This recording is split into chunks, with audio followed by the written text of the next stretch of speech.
नमस्ते विद्यार्थी मित्र आणि माझ्या मैत्रिणींनो, मी doctor Raksha Mahajan, doctor Raksha academy for political science या यूट्यूब चॅनलवर आपले सहर्ष स्वागत करते आहे। या चॅनलद्वारे मी राज्यशास्त्राशी संबंधित व्हिडिओ आणण्याचा प्रयत्न करते आहे। प्रथमतः सुरुवात बीएच्या सिलेबस पासून करते आहे। त्यामध्ये बीएच्या सिलेबसच्या पहिल्या वर्षाला पहिल्या सेमिस्टरला राजकीय सिद्धांत हा टॉपिक आहे।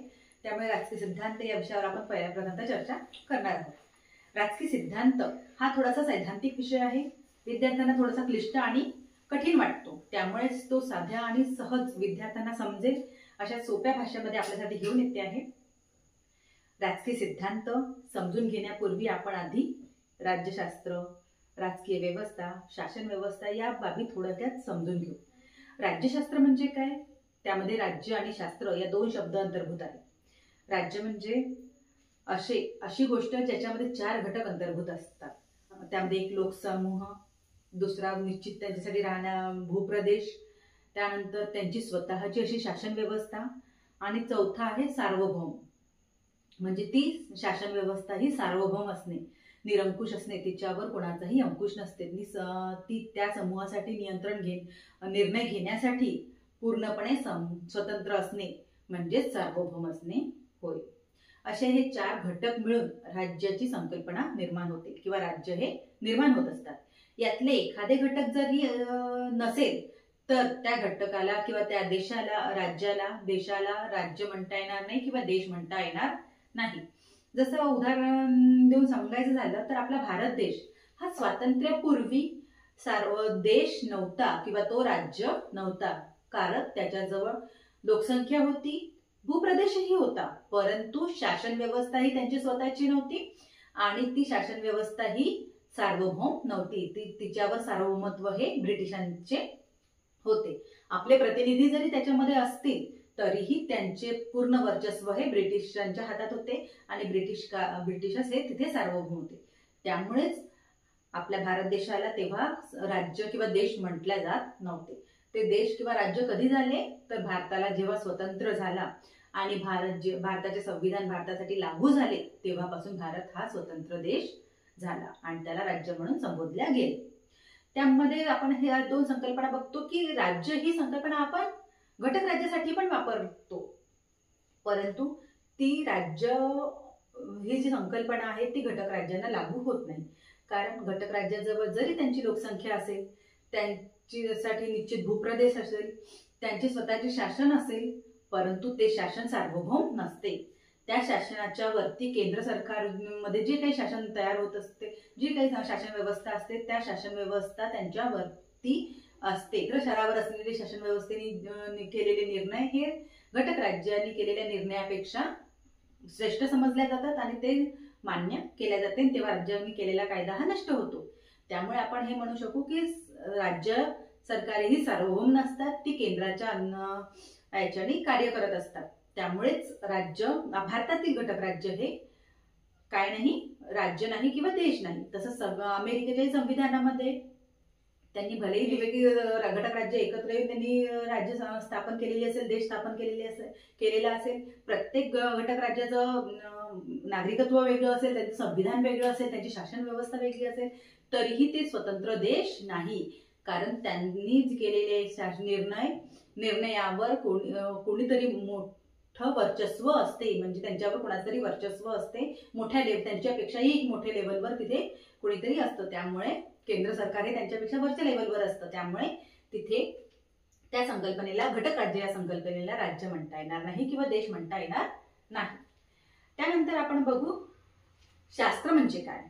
आता राज्य ही संकल्पना लक्षात आली की जे चार घटक मिळून तयार होते, म्हणजे लोकसमूहाला वास्तव्य करण्यासाठी निश्चित त्यांच्यासाठी भूप्रदेश असावा, त्यांची स्वतःची शासन व्यवस्था असावी आणि ती शासन ही व्यवस्था ही सार्वभौम असावी, निरंकुश असावी आणि सर्वशक्तिशाली असावी। असे जे चार घटक एकत्र येतात, घटक एकत्र येऊन जेव्हा निर्माण होते तेव्हा ती संकल्पना म्हणजे राज्य होय। त्यानंतर शास्त्र समजून घेऊ की शास्त्र कशाला म्हणतात। जेव्हा एखाद्या विषयाचा किंवा एखाद्या घटकाचा सूक्ष्मपणे अध्ययन करून किंवा आणि त्या अध्ययनाची सुव्यवस्थितपणे क्रमबद्धपणे मांडणी केली जाते तेव्हा त्याला शास्त्राचा दर्जा प्राप्त होत असतो। त्यामुळे या आपण राज्यशास्त्राला काय म्हणू की राज्याविषयी जे काही अध्ययन आहे ते अध्ययन जेव्हा व्यवस्थित सुस्पष्ट पद्धतशीरपणे मांडणी करून लिहिले जाते तेव्हा त्या विषयाला त्या गोष्टीला राज्यशास्त्राचा दर्जा मिळत असतो. हा आपल्या राज्यशास्त्राचा दर्जा राज्यशास्त्राला कधी मिळाला? जेव्हा ग्रीक कालखंडामध्ये प्राचीन इसवी सन पूर्व 400 मध्ये अरिस्टॉटल यांनी व्यवस्थित अध्ययन करून जवळपास 158 देशांचे त्यांनी संविधानाचं अध्ययन केले, तुलनात्मक अध्ययन केले आणि त्याच्यातून एक उत्तम अशी ग्रंथनिर्मिती केली आणि स्वतंत्र अशी राज्यव्यवस्था कशी असावी, काय असावी याची व्यवस्थित मांडणी केली. त्यालाच राज्यशास्त्राचा उगम किंवा राज्यशास्त्राचा उगम आपल्याला म्हणता येईल. कारण की राज्यशास्त्राला शास्त्राचे स्वरूप कधी मिळाले? जेव्हा अरिस्टॉटलने त्यांची व्यवस्थित मांडणी केली आणि त्याच्यावर व्यवस्थित लिखाण केले, अध्ययन केले, तेव्हाच राज्याला राज्यशास्त्राचा दर्जा मिळाला आणि राज्याचे व्यवस्थितपणे अध्ययन होणे सुरू झाले. तर अशा प्रकारे आपण राज्यशास्त्र आणि राज्यशास्त्र या तिन्ही संकल्पना समजल्या. त्यानंतर आपण बघू की शासन व्यवस्था म्हणजे काय. शासन व्यवस्था म्हणजे काय की जेव्हा एखादे समूह किंवा एखादा व्यक्ती, म्हणजे तो एक व्यक्तीही असू शकतो किंवा समूहही असू शकतो, संपूर्ण समुदायासाठी जेव्हा नियम तयार करते तेव्हा आणि त्या नियमाद्वारेच त्या समूहाचे संचालन होत असते, ते नियमांचे पालन करणे संपूर्ण समुदायावर बंधनकारक असते, तेव्हा त्या व्यवस्थेला शासन व्यवस्था असे म्हटले जाते. तर या काही संकल्पना होत्या त्या थोडक्यात आपल्या समोर मांडल्या, म्हणजे जेणेकरून या संकल्पना आपल्यास माहीत असणे खूप गरजेचे आहे. इथे लिहिल्या असत्या परंतु लिहिण्यात बराच वेळ जाईल, त्यामुळे त्या लिहून ठेवून दिल्या नाही. मग पुढच्या व्हिडिओला मी शक्यतो प्रयत्न करेल की त्या आधीच लिहून ठेवून देत जाईल, म्हणजे तेवढा वेळ आपल्याला वेळ वाचेल. तो लिहायला वेळ भरपूर जातो, त्यामुळे व्हिडिओ मोठा होतो आणि मग नंतर तो व्हिडिओ विद्यार्थी तेवढा बघू शकत नाही. त्यामुळे छोटा व्हिडिओ बनवण्यासाठी मी लिहिणं अवॉइड करते आहे सध्या. त्यामुळे मग अशा ह्या संकल्पना ज्या आपण बघितल्या, त्यानंतर आपण म्हणजे राज्य म्हणजे काय, शास्त्र म्हणजे काय, राज्यशास्त्र कशाला म्हणू आणि शासन व्यवस्था. तर ही जी शासन व्यवस्था आहे, या शासन व्यवस्थेची सुरुवात कुठून झाली, शासन व्यवस्था कधीपासून सुरू झाली, तर याचा जर समजा आपण शोध घ्यायला गेलो तर अगदी मानवाच्या प्राचीन काळापर्यंत जाऊन पोहोचतो. कारण जेव्हा मानव रानटी अवस्थेत होता, निसर्गावस्थेत जीवन जगत होता, तेव्हा तो निसर्गावस्थेतील समस्या सोडविण्यासाठी समूहाने राहू लागला. कारण निसर्गावस्थेतली जीवन ही संघर्षमय जीवन होते, त्यामुळे त्याला समूहाने तोंड देणे गरजेचे होते. त्यामुळे तो समूहाने राहायचा आणि समूह त्याला संचालित करण्यासाठी किंवा त्या समूहाला बांधून ठेवण्यासाठी, व्यवस्थित राहण्यास, समूह टिकून राहण्यासाठी त्याला काहीतरी नियम लागू करणे गरजेचे होते. त्यामुळे त्यांनी त्या समूहाला, आपल्या समूहाला व्यवस्थित ठेवण्यासाठी किंवा बांधून ठेवण्यासाठी, टिकवून ठेवण्यासाठी जी काही नियमावली तयार केली आणि ती नियमावली सर्वांसाठी बंधनकारक केली, तेव्हाच आपण राज्यशास्त्राचा उगम झाला, राजकीय व्यवस्थेचा उगम झाला, शासन व्यवस्थेचा उगम झाला असे आपण म्हणू शकतो. ही जी राजकीय व्यवस्था आहे, ही सामाजिक व्यवस्था, ही खूप प्राचीन काळापासून, अगदी रानटी अवस्थेपासून सुरू झाली हे आपण म्हणू शकतो. अगदी प्राचीन हा विषय आहे. सामाजिक शास्त्रामध्ये सगळ्यात प्राचीन विषय राज्यशास्त्र समजला जातो. राज्यशास्त्रात कशाचा अभ्यास केला जातो मग की राज्याचे नियम कुठले आहे, कायदे कुठले आहे, राजकीय संस्था कोणत्या आहे, कोणकोणत्या घटक पक्ष त्याच्यात काम करतात आहे, या सगळ्या गोष्टींचा जेव्हा अभ्यास होतो तेव्हा तो राजकीय अभ्यास समजला जातो, तेव्हा ती राजकीय व्यवस्था समजली जाते. तर हे राजकीय अध्ययन कधीपासून होणे सुरू झाले, मानवाने तेव्हा समूह करून जीवन जगणं सुरू केलं आणि हळूहळू स्वतःची प्रगती केली आणि त्या प्रगतीसोबतच त्यांनी आपली राजकीय व्यवस्थाही प्रगत करत गेली. मानवाने मानवी सभ्यता उभ्या केल्या, त्या सभ्यतेमध्येही राजेशाही किंवा शासन प्रणाली होती हे आपणास आपल्या धर्मग्रंथावरून लक्षात येते. ज्या काही प्राचीन सभ्यता आहे त्यांची जी धर्मग्रंथी आहे त्या धर्मग्रंथातही त्यांचे अस्तित्व आपल्याला दिसून येते. धर्मग्रंथाला म्हणजे धर्म हे आता नाव पडलेलं आहे, प्राचीन काळी धर्म हे धर्म म्हणून अस्तित्वात नव्हते. ते व्यक्ती संचलनासाठी जे काही नियम आवश्यक असायचे त्या नियमावली ती तयार करत गेले आणि विशिष्ट सभ्यतेने तयार केलेली नियमावली किंवा त्यांनी संचालित केलेली नियमावली, त्या नियमावलीद्वारे ज्या काही प्रथा परंपरा पडत गेल्या, कालांतराने त्याचे रूपांतर प्रथा परंपरेमध्ये होत गेले आणि ते एक सुसंघटित असा धर्माची त्यांनी रूप घेतले. त्यामुळे आपले राजकीय विचार आपल्याला धर्मग्रंथात मिळतात, तसेच प्राचीन सभ्यतांचेही राजकीय विचार त्यांना त्यांच्या धर्मग्रंथात मिळतात. त्यानंतर येतो ग्रीकांचा कालखंड. ग्रीक हे अगदी छोट्या छोट्या नगरराज्यांचे देश होते. छोटी छोटी त्यांची लोकसंख्या होती, छोटे छोटे त्यांचा भूप्रदेश होता. जसं आपण आत्ताचे आपले छोटे छोटे गावं जे बघतो आहे, एखाद्या गावाप्रमाणे त्यांचं ते क्षेत्रफळ असायचं. त्यामुळे काय व्हायचं, व्यक्तीचा प्रत्यक्ष राज्याशी संबंध यायचा. व्यक्तीला राजकीय घटना, सगळ्या घटना समजायच्या, माहिती व्हायच्या, प्रत्यक्ष अनुभव घ्यायचा व्यक्ती. त्यामुळे व्यक्ती आणि राज्य हे एकमेकांशी एकरूप झालेले होते. प्रत्येक व्यक्ती राजकीय व्यवस्थेत सहभागी असायचा. त्यामुळे साहजिकच तिथे राजकीय विचार होण्यास सुरुवात झाली आणि विचारवंत निर्माण झाले. त्यातच एक मोठे विचारवंत होऊन गेले सोफिस्ट. त्यानंतर सॉक्रेटिस झाले, मोठे विचारवंत प्लेटो झाले, अरिस्टॉटल झाले. असे अनेक विचारवंत तिथे होऊन गेलेले आहेत. यांनी काय केले की राज्यशास्त्राला स्वतंत्रपणे अध्ययन करण्यास सुरू केले आणि त्याचे स्वतंत्र अभ्यास होऊ लागला. राज्यशास्त्राचा अभ्यास होत असताना फक्त राजकीय घटनांचाच अभ्यास करायची नाही ते, मग त्यांचा ऐतिहासिक अँगल अभ्यासायचे, त्यांचा राजकीय अँगलही अभ्यासायचे, त्यांचा आर्थिक बाबींचाही अभ्यास व्हायचा, त्यांचा सामाजिक बाबींचाही अभ्यास व्हायचा. म्हणजे सामाजिक शास्त्रांचे इतर जे काही विषय असायचे त्या सगळ्या विषयांचा अभ्यास राजकीय विषयांमध्ये व्हायचा. त्यामुळे राज्यशास्त्र हे व्यापक स्वरूपाचे होते, सर्व समावेशक होते. परंतु नंतर जेव्हा साम्राज्य व्यवस्था उभी होते, रोमन साम्राज्य येतात, तर साहजिकच आहे साम्राज्य व्यवस्थेचा भूभाग हा खूप मोठा असतो.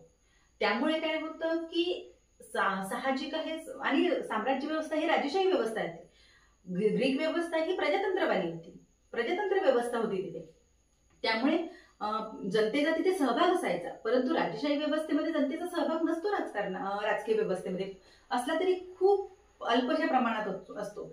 त्यामुळेच काय झालं की राजकीय व्यवस्था आणि सामाजिक व्यवस्था या वेगळ्या व्हायला लागल्या आणि राजकीय व्यवस्था वेगळी झाल्यामुळे सामाजिक व्यवस्थेपासून साहजिक आहे तिचा जो अभ्यासाचं क्षेत्र होतं, तिचं जे अध्ययनाचे क्षेत्र होतं ते फक्त राज्य आणि राज्याचे नियम यापुरतेच सीमित राहिले. त्यानंतर जेव्हा आता आपण आधुनिक कालखंड बघतो, तर आधुनिक कालखंडामध्ये प्राचीन काळात जसं राज्याचे नियम, राज्याच्या संस्था यांचा अभ्यास व्हायचा. म्हणजे हे सगळे घटक औपचारिक घटक आहेत. या औपचारिक घटकांचा अभ्यास व्हायचा. तर त्याच सोबत आता आधुनिक काळामध्ये काय होऊ लागलेले आहे, राज्याच्या अनौपचारिक घटकांचाही अभ्यास होऊ लागलेला आहे. तर अनौपचारिक घटक म्हणजे काय, आता त्याच्यामध्ये की असे घटक जे राज्याच्या निर्णयांवर आपले प्रभाव पाडत असतात. जसं आपण उदाहरणार्थ सांगायला गेलं तर दबाव गट आहे. वेगवेगळ्या क्षेत्रात वेगवेगळे दबाव गट आहेत. जसं किसान युनियन आहे, लोकांची व्यापारी संघटना आहे, विद्यार्थी लोकांची विद्यार्थी संघटना आहे, कामगार वर्गांची कामगार संघटना आहे. अशा वेगवेगळ्या क्षेत्रात काम करणाऱ्या लोकांच्या वेगवेगळ्या संघटना आहेत, जे आपल्या हिताचे निर्णय घेण्यासाठी सरकारवर दबाव टाकत असतात. त्यामुळे सरकारचे निर्णय हे काही स्वरूपात बदलत असतात. त्यामुळे आधुनिक काळामध्ये लोकशाही व्यवस्थेमध्ये राज्याच्या निर्णयांवर प्रभाव टाकणाऱ्या या घटकांचाही अभ्यास समाविष्ट होऊ लागला. त्यानंतर आधुनिक काळामध्ये प्रसार माध्यमे आली, सोशल मीडिया आला. या सगळ्या गोष्टीही राजकीय व्यवस्थेमध्ये अंतर्भूत होऊ लागला आणि यामुळे आधुनिक लोकशाही व्यवस्थेमध्ये राजकीय व्यवस्थेची व्याप्तीही वाढू लागली. अशा प्रकारे प्राचीन काळापासून अगदी मानवाच्या रानटी अवस्थेपासून आपले हे राज्यशास्त्र विषय असे टप्प्याटप्प्याने विकसित होत गेलेले शास्त्र आहे आणि ते आजही व्यक्तीच्या जीवनामध्ये खूप महत्त्वपूर्ण भूमिका निभावत आहे. कारण अरिस्टॉटल अगदी प्राचीन काळामध्ये जसे अरिस्टॉटल म्हणून गेलेले आहे की मनुष्य हा सामाजिक प्राणी आहे, मनुष्य हा राजकीय प्राणी आहे, तर तीच बाब आजच्या समाजालाही तेवढीच तंतोतंत लागू होते. कारण राजकीय व्यवस्थेपासून आज कुठलाही व्यक्ती सुटू शकत नाही. कारण राज्याशिवाय राहणे आजच्या व्यवस्थेलाही कल्पनात्मकच वाटतं. कारण की आज राजकीय व्यवस्थेपासून जर समजा वेगळं राहत असेल तर अरिस्टॉटल म्हणतात तो एक तर पशु असेल, नाही तर मग देव असेल. त्यामुळेच आजच्या आपण ती संकल्पना आजच्या व्यवस्थेला जरी लागू केली तरी आज आपल्याला चित्र तेच दिसेल. आपण राज्यापासून वेगळं होऊन जाऊ कुठेच जाऊ शकत नाही. आपण एखाद्या जंगलात जाऊन राहू शकत नाही किंवा एखाद्या निर्जीव ठिकाणी जाऊन राहू शकत नाही. कारण आपण हा समाजाने एकमेकांशी गुंतलेला, एकमेकांशी बांधून ठेवलेला व्यक्ती आहे, समाज आहे. म्हणजे आज आपल्याला प्रत्येक व्यक्तीवर आपण निर्भर आहोत. आजचा व्यक्ती हा स्वयंपूर्ण नाही. त्यामुळेच राज्य ही संकल्पना खूप महत्त्वपूर्ण झालेली आहे आणि आपण राज्याचे नागरिक या नात्याने राजकीय व्यवस्था माहिती असणे, राज्याची नियम प्रणाली माहिती असणे, राज्याची कार्यपद्धती माहिती असणे, त्याचा जनतेशी काय संबंध आहे, कसा आहे, हे सगळे माहिती असणे सगळ्याच नागरिकांना महत्वपूर्ण आहे. मग तो राज्यशास्त्राचा विद्यार्थी असो वा नसो, किंवा इतर कोणत्याही फॅकल्टीचा असो, किंवा तो सर्वसामान्य माणूस असो किंवा तो अशिक्षित असो, त्यांना राजकीय व्यवस्था माहीत असणे खूप गरजेचं आहे. कारण प्रत्येक व्यक्ती हा राज्याशी संबंधित असतो किंवा राज्याच्या कॉन्टॅक्टमध्ये असतो, आणि लोकशाही व्यवस्थेमध्ये तर असतो, कारण ते लोकांचं राज्य असतं. लोकांचा सहभाग त्याच्यामध्ये खूप महत्वपूर्ण होतो. तर असं आपण बघितलं राज्यशास्त्र व्यवस्था कशी आहे आणि राजकीय व्यवस्था ही कशी कार्य करते आणि कशी विकसित होत गेली. त्यामध्ये आता आपण बघू राजकीय सिद्धांत. आता राज्यशास्त्र आणि राजकीय सिद्धांत यामध्ये आपण बेसिक काय फरक आहे ते बघून घेऊ. राजकीय सिद्धांत आणि राज्यशास्त्रामध्ये फरक बघताना आपण बघतो की राज्यशास्त्र काय आहे.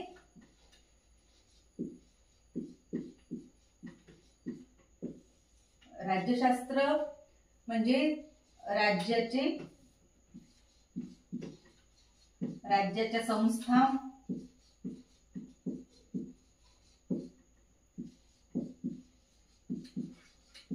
राज्याचे कायदे, राज्याचे नियम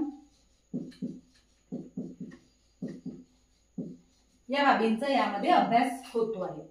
तर राज्याच्या संस्था, राज्याचे कायदे, राज्याचे नियम या सगळ्या बाबींचा राज्यशास्त्र या विषयामध्ये समावेश होतो.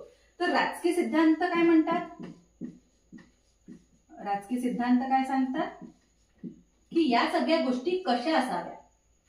राजकीय सिद्धांतात कशाची मांडणी केली जाते की या सगळ्या गोष्टींचे वर्णन केले जाते की ते कसं असायला पाहिजे. मग एखाद्या राजकीय व्यवस्थेसाठी त्याच्या राजकीय संस्था कशा असाव्या, त्याचे कायदे कसे असावे, त्याचे नियम कुठल्या स्वरूपात असावे, या सगळ्यांचे विश्लेषण जिथे केले जाते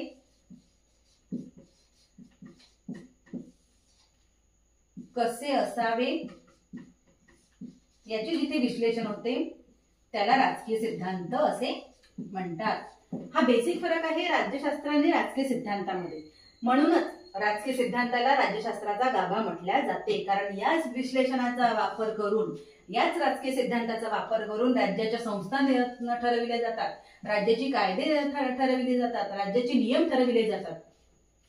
या राज्याचे कायदे, राजकीय संस्था, राज्याचे कायदे, राज्याचे नियम, राजकीयाच्या ज्या काही संबंधित गोष्टी असतात त्या सगळ्या राजकीय याच्यावरून सिद्धांतावरून ठरविल्या जातात. जसं आपण आता आपल्या भारताचं उदाहरण घेऊन समजू की गांधींनी ग्राम स्वराज्य ही संकल्पना मांडली. कुठली संकल्पना मांडली? ग्राम स्वराज्य. तर या संकल्पनेच्या आधारावर भारतीय संविधानाने काय केलं?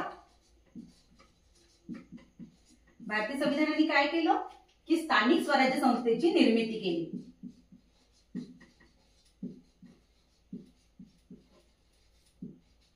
स्थानिक स्वराज्य संस्था म्हणजे काय? जे स्थानिक पातळीवर जे स्वतःचे शासन स्वतः करणारी जी संस्था असते, म्हणजे गाव लेवलवर ग्रामपंचायत आहे, तालुका लेवलवर पंचायत समिती आहे, जिल्हा लेवलवर जिल्हा परिषद आहे, या ज्या स्थानिक स्वराज्य संस्थेच्या आहे त्या संस्थांची स्थापना केली. कशाच्या आधारावर? गांधींनी मांडलेल्या ग्राम स्वराज्याच्या आधारावर.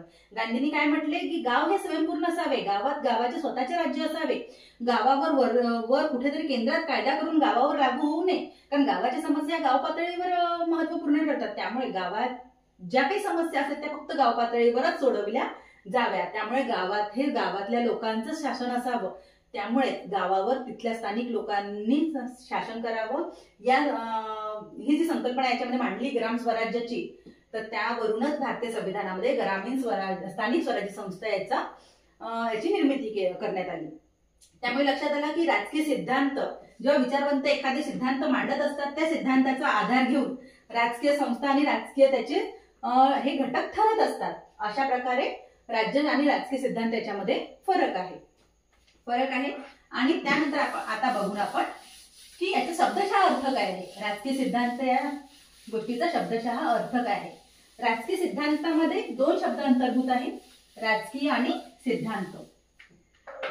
राजकीय म्हणजे राज्यासंबंधी ज्या काही घटना असतात, ज्या काही गोष्टी असतात त्या सगळ्या गोष्टींचं अध्ययन म्हणजे राजकीय अध्ययन. त्यानंतर सिद्धांत म्हणजे काय? सिद्ध आणि आंत. सिद्धांताची फोड केली तर काय शब्द निघतात? सिद्ध अधिक अंत म्हणजे सिद्धांत. सिद्ध म्हणजे एखादी गोष्ट सिद्ध होणे, पटवून देणे, सिद्ध करणे, आणि अंत म्हणजे निष्कर्ष. मग सिद्धांताचा अर्थ काय लागेल? सिद्ध होणारे निष्कर्ष म्हणजे सिद्धांत. तर आता आपण या शब्दांचा उगम कुठून झाला हे बघू. राजकीय या शब्दासाठी आपण पॉलिटिकल हा शब्द वापरतो. इंग्लिश शब्द कोणता वापरतो? पॉलिटिकल. पॉलिटिकल हा कुठला शब्द आहे? इंग्लिश शब्द आहे.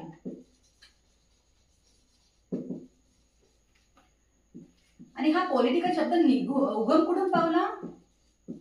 कुठून उगम झाला याचा? पोलीस या शब्दापासून हा पॉलिटिकल शब्द तयार झालेला आहे. पोलीस हा कुठला शब्द आहे? ग्रीक शब्द आहे. पोलीस हा कुठला शब्द आहे? ग्रीक शब्द आहे. अर्थ काय होतो त्याचा? नगर राज्य संबंधी. ग्रीक कालखंडामध्ये छोटी छोटी नगर राज्य होती, त्यामुळे त्यांनी नगर राज्य संबंधी शब्द वापरला. आताच्या काळात आपण मोठी मोठी राज्य निर्माण झालेली आहे, त्यामुळे आपण राज्य संबंधी हा शब्द वापरतो. त्यानंतर सिद्धांत हा शब्द. सिद्धांत या शब्दासाठी इंग्लिश शब्द कुठला आहे? थिअरी. थिअरी हा इंग्लिश शब्द आहे. हा इंग्लिश शब्द कशापासून बनलेला आहे? थिअरी. थिया. थिया म्हणजे हा ग्रीक शब्द आहे. या ग्रीक शब्दापासून कुठला शब्द बनला? थिअरी. थियाचा अर्थ काय होतो? नजर, दृष्टी. एखाद्या गोष्टीकडे बघण्याचा आपला दृष्टिकोन. दृष्टी कुठल्या विचाराने आपण एखाद्या गोष्टीकडे बघतो, अशा याला थिअरी म्हणतात. जसं आता याचं एखादं उदाहरण देऊन आपल्याला सांगण्याचा प्रयत्न करते की समजा एखाद्या गोष्टीकडे आपण कसं बघतो. एखादी घटना घडली, समजा तुमच्या दोन मैत्रिणींमध्ये भांडण झालं. दोघी तुमच्या मैत्रिणी असेल तर तुम्ही त्या गोष्टीवर कसा विचार कराल? समजा त्यातली एकच तुमची मैत्रीण असेल तर तुम्ही त्या गोष्टीवर कसा विचार कराल? किंवा त्याच्यात दोघीही तुमच्या मैत्रिणी नसेल तर तुम्ही त्या गोष्टीवर कसा विचार कराल? म्हणजे तुमचे अँगल बदले विचाराचे. जेव्हा एखाद्या गोष्टीकडे बघण्याचा आपला दृष्टिकोन कसा आहे हे आपण बघतो. बदललेला हा नंतरचा भाग आहे, पण आपण एखाद्या गोष्टीकडे कसं बघतो ते म्हणजे त्याचा दृष्टिकोन. तो म्हणजे आपला विचार, दृष्टिकोन म्हणजेच सिद्धांत होय. म्हणजे राजकीय सिद्धांत म्हणजे काय? राजकीय घटनांविषयी राजकीय सिद्धांत. राजकीय सिद्धांत म्हणजे काय?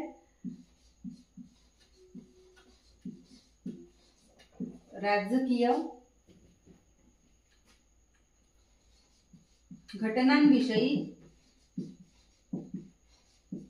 घटनांविषयी म्हणा किंवा घटकांविषयी जो काही दृष्टिकोन तयार होतो तो दृष्टिकोन म्हणजे राजकीय सिद्धांत होय. राजकीय सिद्धांत होय.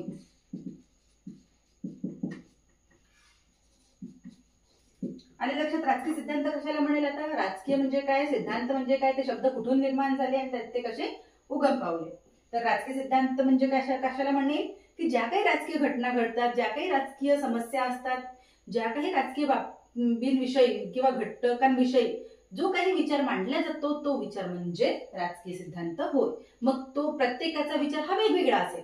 प्रत्येक वेगवेगळ्या अँगलने विचार करेल. मी राजकीय सिद्धांताबद्दल जो विचार करेल, मी एखाद्या घटनेबद्दल, समजा आता आपण आत्ताचं उदाहरण घ्यायला गेलो तर जे काही आपण आपल्या बाजूच्या देशामध्ये बांगलादेशमध्ये जे काही अस्थिरता आपण बघितली आहे त्याकडे माझा पाहण्याचा दृष्टिकोन वेगळा असेल. माझं शेजारी राष्ट्र आहे म्हणून, आणि तिथे जे लोक आहेत त्यांचा पाहण्याचा दृष्टिकोन वेगळा असेल. माझा दृष्टिकोन वेगळा, तिथल्या लोकांचा दृष्टिकोन वेगळा, किंवा इतर जे देश आहेत तिथल्या नागरिकांचा दृष्टिकोन वेगळा, किंवा आपल्याच देशातला विचार करू तर आपण इतर लोकांचा दृष्टिकोन काही वेगळा असेल. असं प्रत्येक व्यक्तीचा एखाद्या घटनेकडे पाहण्याचा दृष्टिकोन हा वेगवेगळा असू शकतो. तर हेच दृष्टिकोन जेव्हा सगळे वेगवेगळे दृष्टिकोन एकत्र येऊन चर्चा मसलत करून जेव्हा काही योग्य निष्कर्ष निघतात ते निष्कर्ष ही राजकीय सिद्धांतामध्ये खूप महत्वपूर्ण भूमिका निभावत असतात. कारण ते सर्वंकष विचारातून निघालेले सिद्धांत असतात. ते खूप महत्वपूर्ण कार्य करत असतात. तर अशा शब्दात आपण बघितलं की राजकीय सिद्धांत म्हणजे काय. आता याला राजकीय सिद्धांताला काही विचारवंतांच्या व्याख्येद्वारे समजून घेऊ. तर इथे गोडे आणि हॅट काय म्हणतात की सिद्धांत म्हणजे तथ्यांचे परस्पर संबंध जुळवून त्याची अर्थपूर्ण व व्यवस्थित मांडणी करणे म्हणजे सिद्धांत होय. तथ्य म्हणजे सत्य घटना, ज्या काही घटना घडत असतात त्याच्यामध्ये सत्य शोधून काढणे आणि त्या शोधलेल्या सत्यांचे परस्पर संबंध जुळवणे म्हणजे राजकीय संबंध जुळवणे आणि त्याची अर्थपूर्ण मांडणी करणे म्हणजेच सिद्धांत निर्मिती होय. अँड्रू हॅकर काय म्हणतात, ज्या तत्वज्ञानात्मक आणि शास्त्रीय ज्ञानाच्या संकल्पनामुळे मग ते कुठेही आणि केव्हाही केलेले असो, आम्ही राहत असलेल्या व उद्याही राहणार असलेल्या जगाबद्दलची वर्तमानकालीन भविष्यकालीन समज वाढविण्यास मदत होते, त्याला राजकीय सिद्धांत असे म्हणतात. काय म्हणतात अँड्रू हॅकर, जे तत्वज्ञानात्मक म्हणजे काय योग्य आहे अयोग्य काय आहे याचे जिथे विश्लेषण होते म्हणजे ते तत्वज्ञान झालं.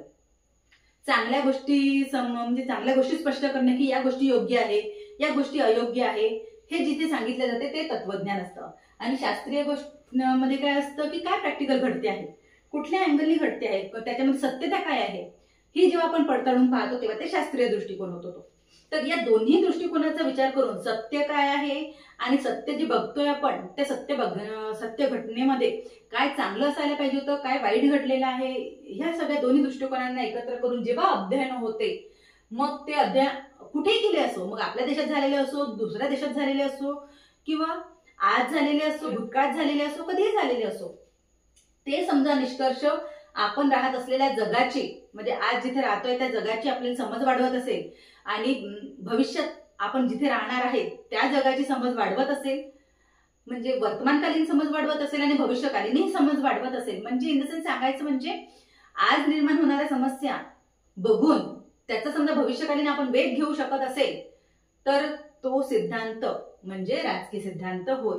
समजा आता आपण बांगलादेशचं उदाहरण घेतलं की बांगलादेशामध्ये जी काही घटना घडली त्याचे भविष्यात काय दुष्परिणाम होऊ शकते, भारत बांगलादेश संबंध थोडेसे तणावाचे होऊ शकतात, भारत बांगलादेशाच्या संबंधांमध्ये हे होऊ शकते, बॉर्डरला मायग्रेशनची समस्या वाढवू शकते याच्यामुळे, त्यामुळे नंतर अजून अनेक काही दुष्परिणाम आपल्याला बॉर्डर लाईन मध्ये असणाऱ्या लोकांना त्याचे काही दुष्परिणाम भोगावे लागेल, त्यांच्या तिथले शासन अस्थिर होईल, त्यामुळे आपल्या शासनावर तिथला प्रभाव पडेल, आपले जे तिथले संबंध होते ते थोडेसे हे होईल, व्यापारावर परिणाम पडेल.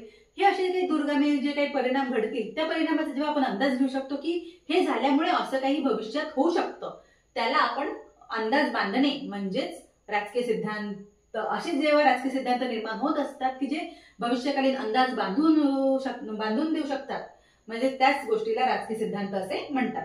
सेबाईन काय म्हणतात की राजकीय सिद्धांत म्हणजे राजकीय समस्यांचे सुव्यवस्थित अध्ययन होय.